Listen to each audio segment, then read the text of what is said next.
Eu lhe convido a abrir a palavra do Senhor Deus no profeta Jonas, livro do profeta Jonas.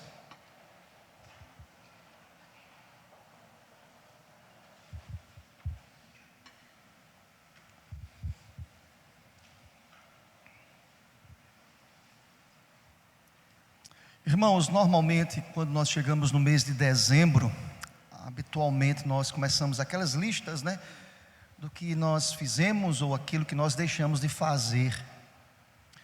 Há também que de maneira muito previdente comece a projetar para o próximo ano, a também fazer outra lista. Agora esta é a lista do quem sabe daquilo que eu deixei de fazer e eu posso fazer no ano que vem.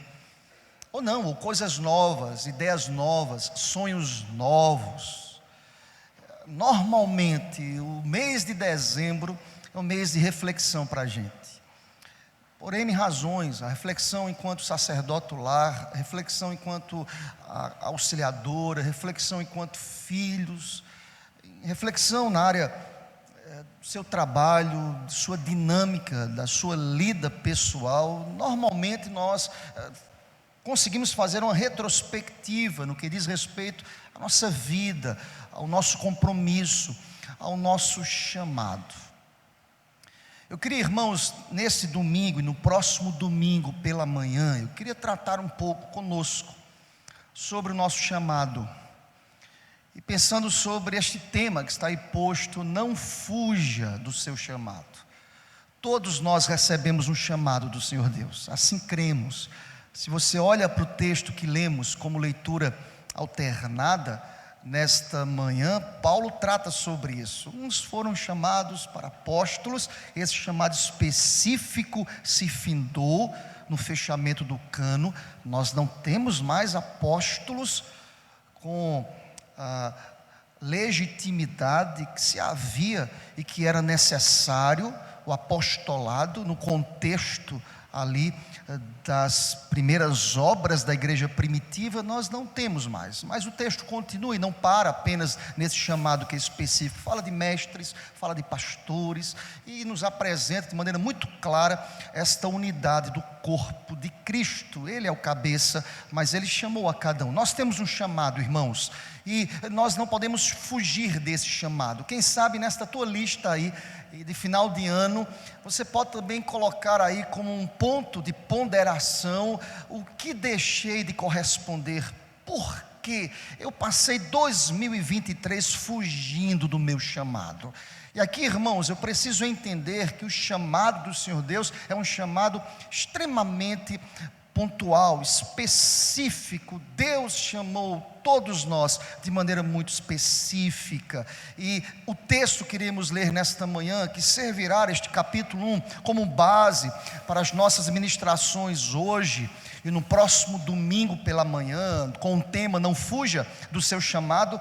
O texto que lemos é um texto muito conhecido, que é o texto do profeta Jonas, capítulo 1, que nos apresenta alguém que fugiu, alguém que não conseguiu discernir de maneira muito clara uma visão além do seu alcance, finito, limitado, pecador, preconceituoso. É interessante, irmãos, como muitas vezes somos assim.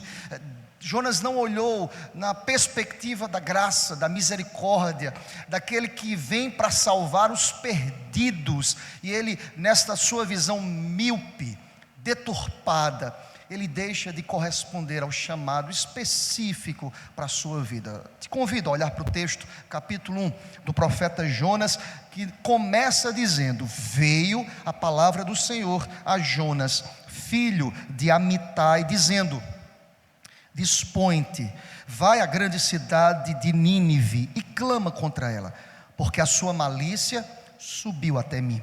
Jonas se dispôs, mas para fugir da presença do Senhor, para Tarsis, e tendo descido a Jope, achou um navio que ia para Tarsis, pagou, pois, a sua passagem e embarcou nele, para ir com eles para Tarsis, para longe da presença do Senhor. Mas o Senhor lançou sobre o mar um forte vento e fez no mar uma grande tempestade, e o navio estava a ponto de se despedaçar. Então os marinheiros, cheios de medo, clamavam cada um ao seu Deus e lançavam ao mar a carga que estava no navio para o aliviarem do peso dela. Jonas, porém, havia descido ao porão e se deitado e dormia profundamente. Chegou-se a ele o mestre do navio e lhe disse: o que se passa contigo? Você está agarrado aí neste sono. Levanta-te e invoca o teu Deus, talvez assim esse Deus se lembre de nós, para que não pereçamos. E diziam uns aos outros: vinde, lancemos sortes, para que saibamos por causa de quem nos sobreveio este mal. E lançaram sortes, e a sorte caiu sobre Jonas. Então lhe disseram: declara-nos agora, por causa de quem nos sobreveio este mal. Que ocupação é a tua? De onde vens? Qual é a tua terra? E de que povo és tu? Jonas lhes respondeu: sou hebreu e temo ao Senhor, o Deus do céu, que fez o mar e a terra. Então os homens ficaram possuídos de grande temor e lhe disseram: que é isto que fizeste? Pois sabiam os homens que ele fugia da presença do Senhor, porque lhe o havia declarado. Disseram-lhe: que te faremos para que o mar se nos acalme? Porque o mar se ia tornando cada vez mais tempestuoso. Respondeu-lhes: tomai-me, lançai-me ao mar, e o mar se aquietará, porque eu sei que por minha causa vos sobreveio esta grande tempestade. Entretanto os homens remavam, esforçando-se por alcançar a terra, mas eles não podiam, porquanto o mar se ia tornando cada vez mais tempestuoso contra eles. Então clamaram ao Senhor e disseram: ah, Senhor, rogamos-te que não pereçamos por causa da vida deste homem, e não faças cair sobre nós este sangue quanto a nós, inocente, porque tu, Senhor, fizeste como te aprouve. E levantaram a Jonas e o lançaram ao mar, e cessou o mar da sua fúria. Temeram, pois, estes homens em extremo ao Senhor, e ofereceram sacrifícios ao Senhor, e fizeram votos. Deparou o Senhor um grande peixe, para que tragasse a Jonas, e esteve Jonas 3 dias e 3 noites no ventre do peixe. Que Deus aplique esta palavra às nossas vidas. Amém. Amém, meus irmãos. Não fuja do seu chamado. É interessante, irmãos, nós estamos diante de um livro que é atacado pelos teólogos liberais. Se tem 2 livros em que os teólogos batem forte, são eles: Gênesis e Jonas.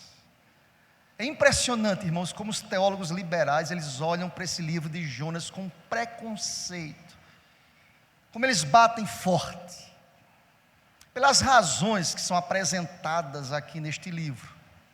Se você ler um pouco em alguns comentaristas, eles vão dizer o seguinte: olha, alguns teólogos liberais, eles tentam extrair os milagres do livro de Jonas para tentar resolver uma dificuldade de interpretação, mostrando que esse livro é alegórico.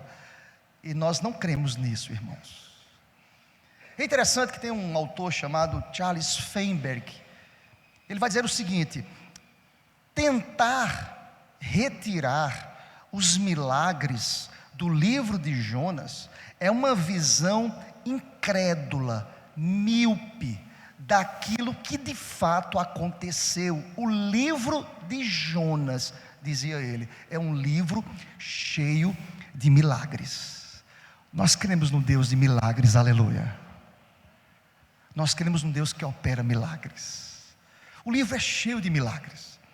O livro começa com um milagre. O capítulo 1 é uma narrativa de um acontecimento que, humanamente falando, é fato. Se não tiver fé, nem lê esse livro, meu irmão. Já digo para você, já esqueça. Se não tiver fé, já esqueça. Porque os fatos ocorridos nesse capítulo 1 de Jonas é um fato miraculoso. O livro está cheio de milagres. Não apenas o fato de Jonas ter sido engolido por um grande peixe e sobrevivido, que também é um milagre, irmãos. Não o fato apenas de ser engolido, mas a preservação, a sobrevivência de Jonas, depois de 3 dias, é um milagre, que não cabe na nossa mente, que a nossa razão, ela tem limites, há um limite humano, de pensamento, de entender que Jonas foi preservado 3 dias dentro de um grande peixe. A minha mente para por aqui, só Deus. E eu vou dizer para você mais uma vez, sendo redundante, Deus é um Deus que opera milagres, aleluia. E esse texto nos apresenta vários milagres. Mas deixa-me dizer uma coisa muito importante esse livro. Além de ter fé para estudar esse livro, existem outras razões que fomentam no meu coração o desejo de conhecer mais a história de Jonas. Eu posso declinar para vocês, porque esse livro de Jonas é um livro a respeito de Deus. É sobre Deus o livro. Nada é sobre nós, tudo é sobre Deus. Deus é o centro da Escritura, Deus é o centro da história, Deus é o centro de todas as coisas. O livro de Jonas é a respeito de Deus. Os fatos ocorridos neste livro apontam para o personagem central. O personagem central deste livro é o Senhor. O personagem central desta profecia é o próprio Deus, agindo, interagindo, sendo paciente, perguntando, respondendo, observando, controlando, guiando, ditando, determinando. Ele é o Senhor da história, Ele é o Senhor de todas as coisas. Nós não conseguimos mensurar os acontecimentos e olhar para trás, olhar para 2023, é ter a certeza que o Deus que agiu nesta observação, nesta determinação, nesse controle, viabilizando os meios para que Jonas fosse preservado, é o mesmo Deus que fez isso com a minha vida em 2023 e também fez com a tua. Por isso que não é nada sobre nós, é tudo sobre Deus. Bendito seja o nome do Senhor para sempre, aleluia. É tudo sobre Deus. Olhar para trás em 2023 é dizer: Deus, seja bendito o teu nome, Senhor. Ele é o Senhor da história, Ele que tem um controle. Foi Deus que viabilizou todas as coisas. Vejamos, foi Deus que enviou a tempestade atrás de Jonas. Foi Deus que acalmou, irmãos, o mar. Foi Deus que usou esses ímpios para disciplinar Jonas. Porque quando Deus quer nos disciplinar, irmãos, Ele usa a quem Ele quer. Deixa eu dar uma coisa, ser bem prático com vocês. É quando você dá aquele mau testemunho num barco da sua vida, e alguém fala assim: mas você não é crente? Graças a Deus que ninguém nunca ouviu isso aqui nesta igreja, graças a Deus, glória a Deus. Isso também é fé do que eu estou dizendo aqui. Você não é crente? Quando os amigos de Jonas falam: Jonas, clama ao teu Deus. Você não é crente, meu amigo, você não tem o seu Deus, clama a Ele. Foi Deus que usou, foi Deus quem deu ordens ao peixe para engolir, preservar e vomitar Jonas. Deus está no controle, irmãos. Foi Deus quem promoveu, irmãos, e produziu o quebrantamento no povo ninivita. Foi Deus que ao mesmo tempo lhe viabilizou este povo graça e misericórdia. Foi Deus que na história, você vai estudar depois o livro, fez brotar, irmãos, uma planta para trazer sombra e alento ao profeta. Mas foi Deus também que fez a planta secar, porque Ele que tem o controle de todas as coisas. Irmãos, vejam, milagres. Se nós retirarmos os milagres do livro de Jonas, este livro deixa de existir, irmãos. É um livro cheio de milagres. Agora olha comigo, faça um paralelo. Se eu tirar os milagres da minha vida em 2023, não tem vida, porque eu fui abençoado por Deus, e você também, diante de tantos milagres. Todos os dias o sol nasceu, todos os dias o Senhor me sustentou, todos os dias o Senhor me livrou, todos os dias o Senhor esteve comigo. A minha vida é um milagre vivo, a tua história é um milagre nas mãos de Deus, aleluia. Olhar para trás é dizer: Deus, a minha vida também é um milagre. Entender este livro como um manual de milagres da parte de Deus não é absurdo para a gente. Para um teólogo liberal, ele olha para esse livro e fala: isso é um conto, este é um livro cheio de simbologias, e um livro que não é literal. Nós cremos, este livro é literal, porque o mesmo Deus que sustentou a vida de Jonas é o Deus que cuidou das nossas vidas em 2023, aleluia. Seja Deus glorificado para sempre, irmãos. Mas também, irmãos, este livro tem o seu aspecto histórico.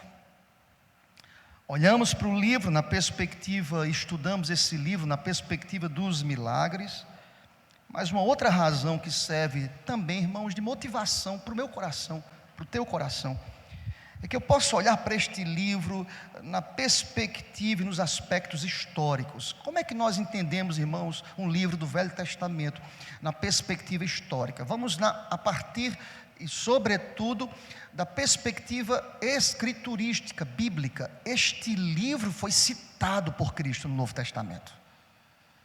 Você quer entender um livro que tem embasamento?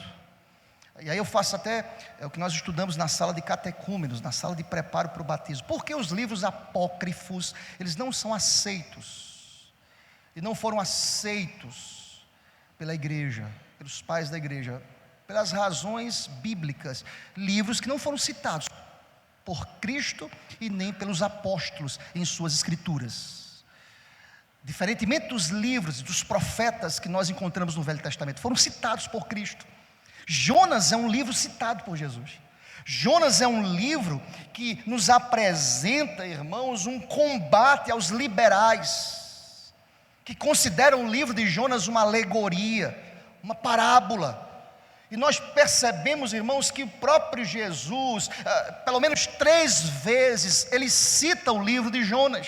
E cita até, irmãos, presta atenção, quando você estuda a história da redenção, você percebe que o livro de Jonas é citado como um livro redentivo, apontando para os 3 dias de Cristo que ressurgiu. É um livro que nos traz a perspectiva da redenção, é um sinal redentivo.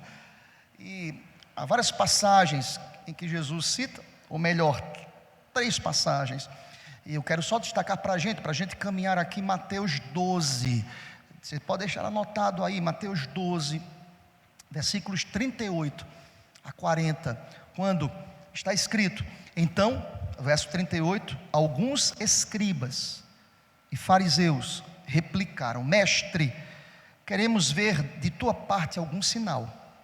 Olha que Jesus responde, irmãos. Ele, porém, respondeu: uma geração má e perversa pede um sinal, mas nenhum sinal lhe será dado, senão o do profeta Jonas.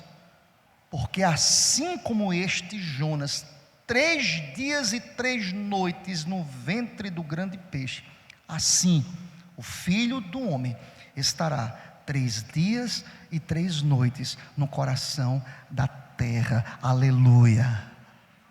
O livro de Jonas é um livro redentivo, irmãos, graças a Deus. Tem motivação maior do que essa para estudar Jonas? Quem sabe você nunca estudou o livro de Jonas. Eu quero lhe convidar a fazer isso. Agora leia nessa perspectiva, aponta para Jesus. Que coisa belíssima, irmãos. Aponta para uma história impressionante.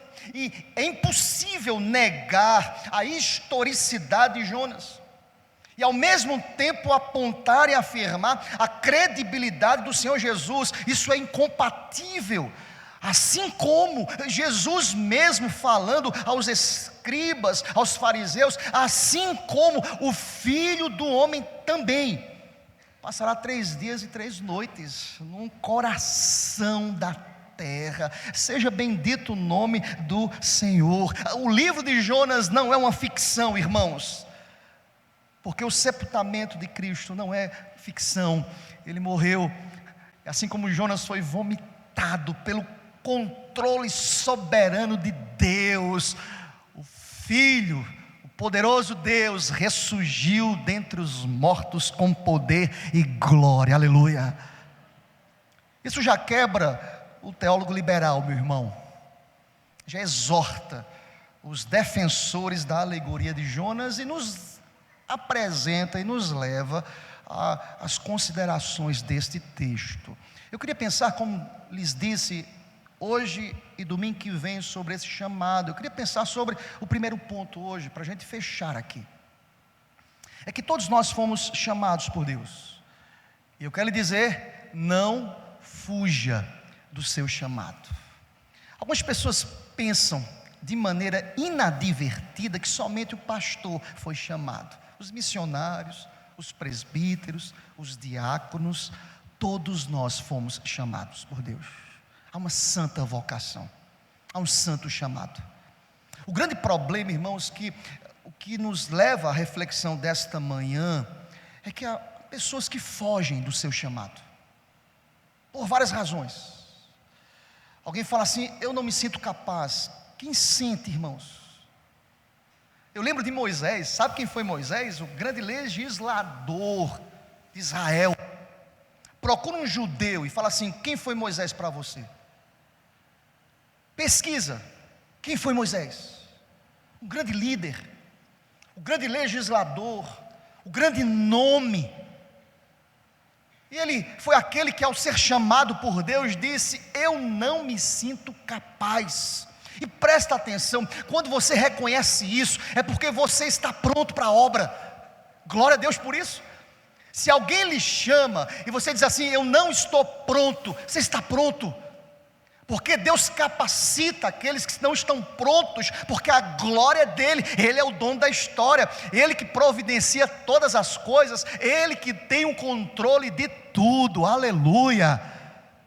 Ele não divide a sua glória com ninguém. E esse livro, irmãos, nos mostra que nós não devemos fugir do chamado de Deus, pela primeira razão que está posta aqui nos 2 primeiros versículos: é porque o nosso chamado foi dado pelo próprio Senhor. Você foi vocacionado pelo Senhor. Você crê nisso, amém? Vou perguntar mais uma vez: você crê que você foi chamado pelo Senhor, amém? Tem outra pergunta: e por que você continua fugindo do seu chamado? Olha para os versos 1 e 2, meu irmão, olha o que o texto diz. Eu gosto muito desse livro, porque é um livro que nos diz que é tudo sobre o Senhor, porque o texto começa dizendo: veio a palavra do Senhor a Jonas. Dá uma pausa aqui. Deus é um Deus que se relaciona com homens como nós. Irmãos, Deus já sabia que Jonas ia fugir. Você tem dúvidas disso? Eu não tenho dúvidas. Deus conhece. Ainda a palavra não chegou nos nossos lábios e Ele já conhece.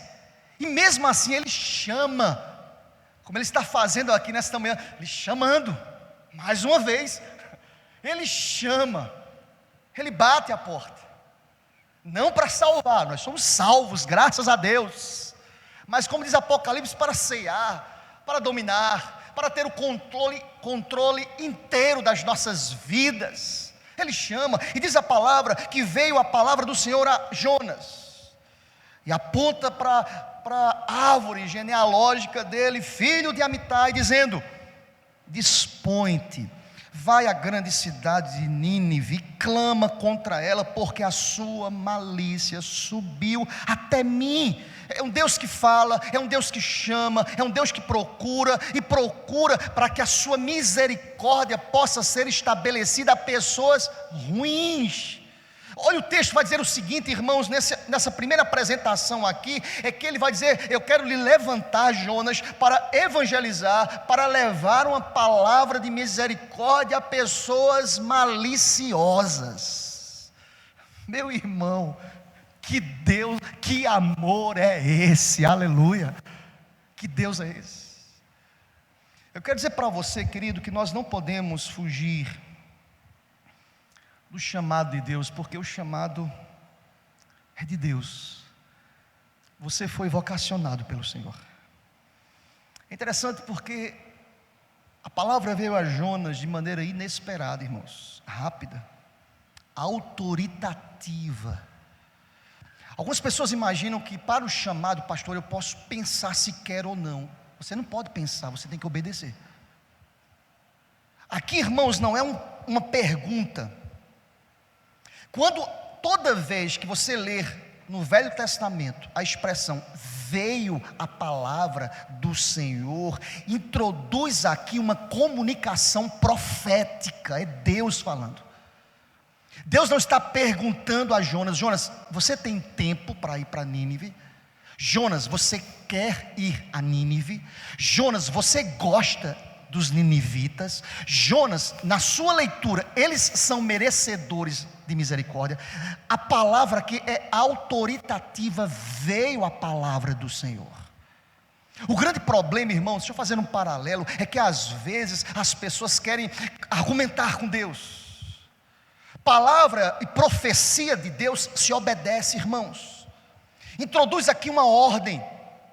Esta é a realidade que pode ser vista em mais de 100 casos no Antigo Testamento em que veio a palavra do Senhor. Eu poderia passar aqui a manhã toda falando de casos de que veio a palavra do Senhor. Veio a palavra do Senhor a Abraão: sai da tua terra.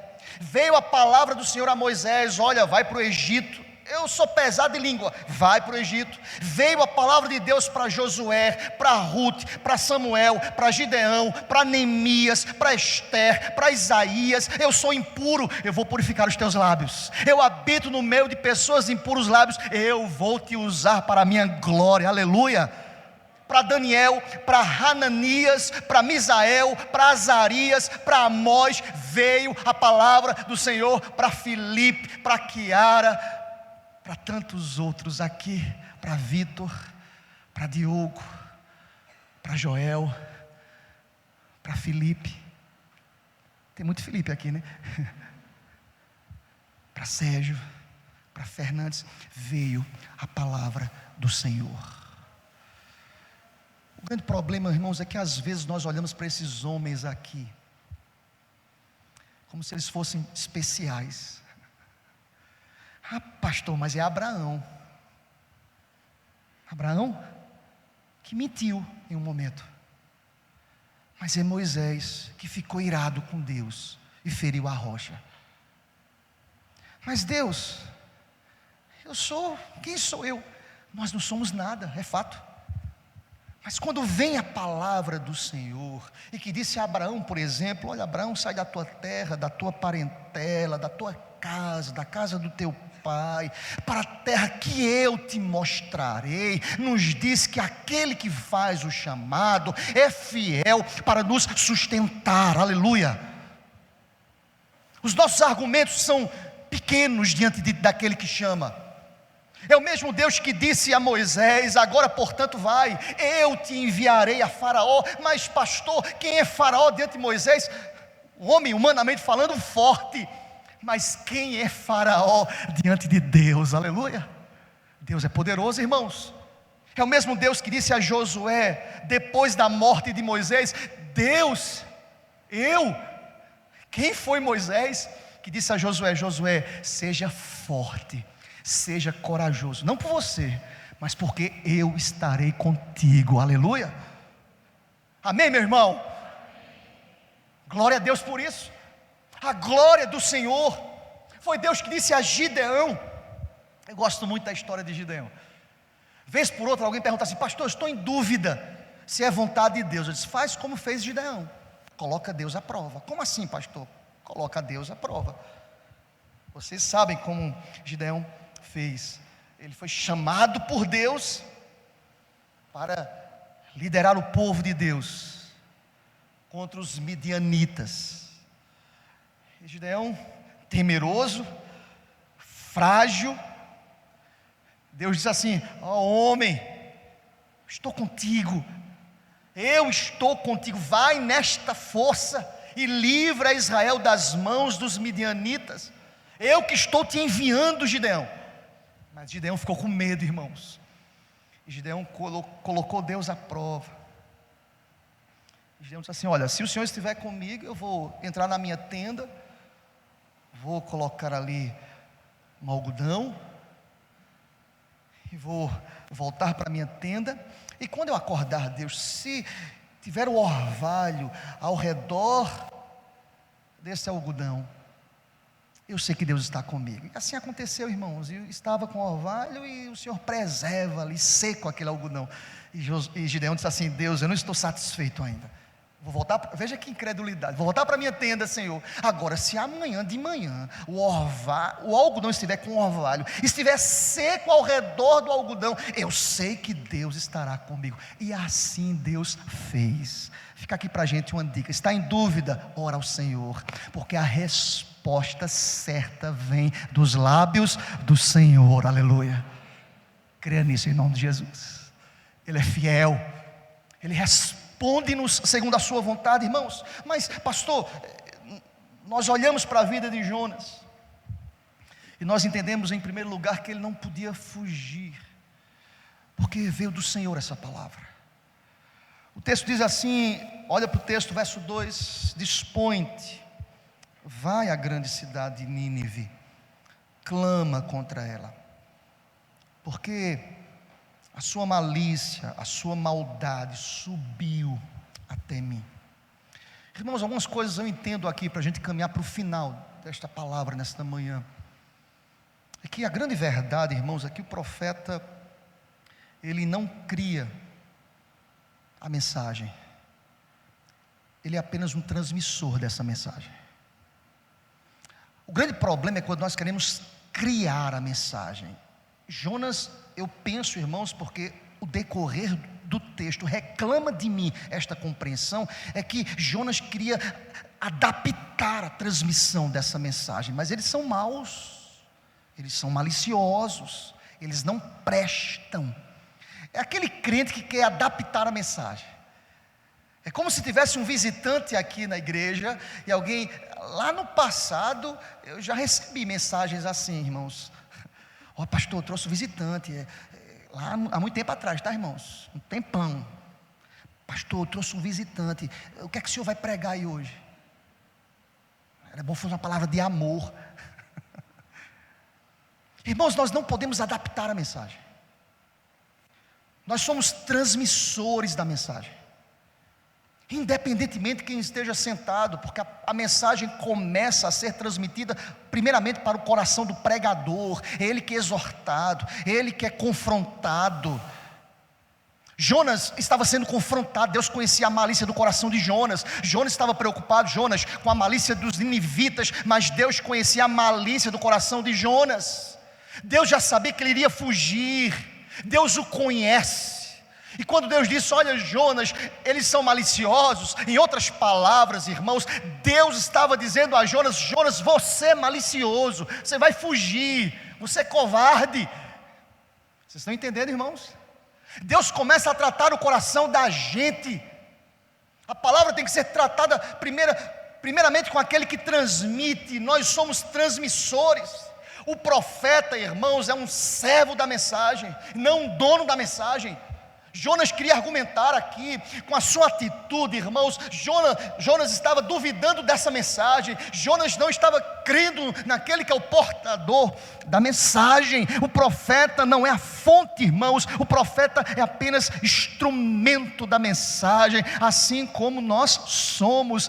Deus é que é o Senhor de toda mensagem, aleluia. Então presta atenção, querido, por que você passou 2023 fugindo do seu chamado? Você tem um chamado de Deus. Pastor, não tenho tempo. É mesmo? Rapaz, é mesmo, pensa direitinho. Pastor, é complicado porque os meus trabalhos... Você está exercendo o seu chamado no seu trabalho? Você faz uma distinção entre o secular e o sagrado. Quer comais, quer bebais, ou façais qualquer outra coisa. Fazei tudo para quê, irmãos? Para a glória do Senhor. Seja em palavra, seja em atos. Tudo é para a glória do Senhor. Eu não posso fugir do meu chamado, irmãos, porque o chamado é de Deus. Eu sou apenas um porta-voz desse chamado. Normalmente, quando nós conversamos com os pastores, normalmente, irmãos, a rigor, eles falam: eu não queria ser pastor. Eu já disse aqui na igreja, eu também não queria ser pastor. Eu sou filho de pastor, eu não queria ser pastor. Eu não queria. Eu pessoalmente tinha outros planos para a minha vida e sonhava com eles. Mas os planos de Deus são maiores, glória a Deus. Não porque nunca me senti mais capacitado do que ninguém, pelo contrário. Mas porque aquele que chama, ele capacita. E nos faz pessoas aptas a transmitir a sua mensagem. Jonas fugiu porque Jonas, ele não entendeu que era servo da mensagem. Que o Senhor da mensagem requer do transmissor, do profeta, daquele que é chamado, a fidelidade no cumprimento da missão, que não é nossa. Já ouviram a expressão missio Dei? A missão é de Deus, irmãos. Você entende isso? Amém? A igreja não é minha, a igreja não é sua, a missão é de Deus. A igreja tem cabeça, o cabeça é Cristo, aleluia. O nosso general é Cristo, é algo que é dele, ele que levanta, ele que chama, ele que capacita. Eu quero terminar esse primeiro ponto dizendo o seguinte: eu não me sinto preparado. Jonas, irmãos, ele deveria apenas obedecer, não fugir. Obedeça, Deus está te chamando. A minha oração como pastor desta igreja é que em 2024 você possa dizer, como disse muitos homens aqui: apesar deles, Deus, apesar de mim, eis-me aqui, Senhor. Não fuja do seu chamado. Por quê? Porque o chamado é um chamado divino. Esta é a palavra de Deus para a gente nesta manhã, em nome de Jesus.